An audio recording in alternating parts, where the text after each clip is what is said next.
Pri väčšine projektov, ktoré som zakladal na Slovensku, v Maďarsku, v Spojených štátoch, v Čechách, som začínal sám uprostred prázdnej kancelárie. Len s myšlienkou a vierou, že sa podarí dobrá vec.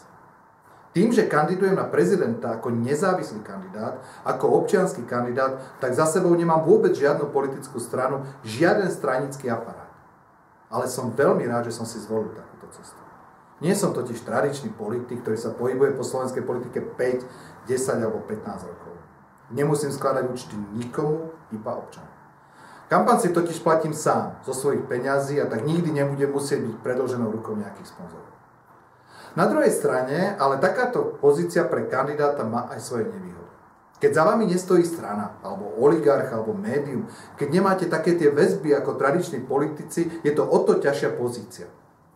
Politikom v parlamente sa napríklad stačí len pobiť a už sú v televíznych správach. Zanadávajú si jeden na druhého, to je akože politika a už sú v novinách. Pred pár dňami sme rozbehli novú aktivitu. Stop úplatkom v zdravotníctve. Prišiel som s touto iniciatívou už dávnejšie. Totiž sú lekári, ktorí, predstavte si, sa neštítia si vypýtať úplatok len preto, aby zrealizovali operáciu alebo vyšetrenie. Preto sme spolu s Transparency International pripravili systém, ako pomôcť ľuďom, ktorí sa do takej situácie dostanú. Predstavte si, čo sa stalo.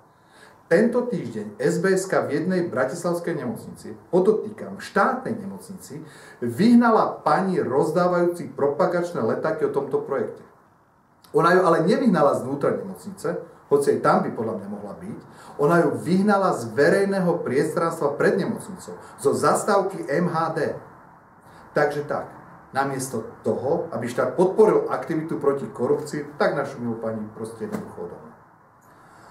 O projekte, o tom, že sa snažíme niečo zmeniť, že nestačí len rečniť, ale aj niečo spraviť pre zmenu, sa ale z médií nedozviete. Presne to je nevýhoda nestranického, nezávislého kandidáta, za ktorým nestojí ani politická strana, ani ho nikto nepretláča z pozadia. Všetci vieme, že naša krajina skutočne potrebuje zmenu. Keď sa stretávam s ľuďmi, keď sa rozprávam s nimi o korupcii, všetci sa stotožňujeme s tým, že ryba smrdí od hlavy. Naša vláda dnes nemá zdravú protiváhu a okrem iniciatívy občanov je nutná aj zmena zhora. Slušní ľudia potrebujú niekoho, kto by sa ich zastal. Preto idem do tohoto boja.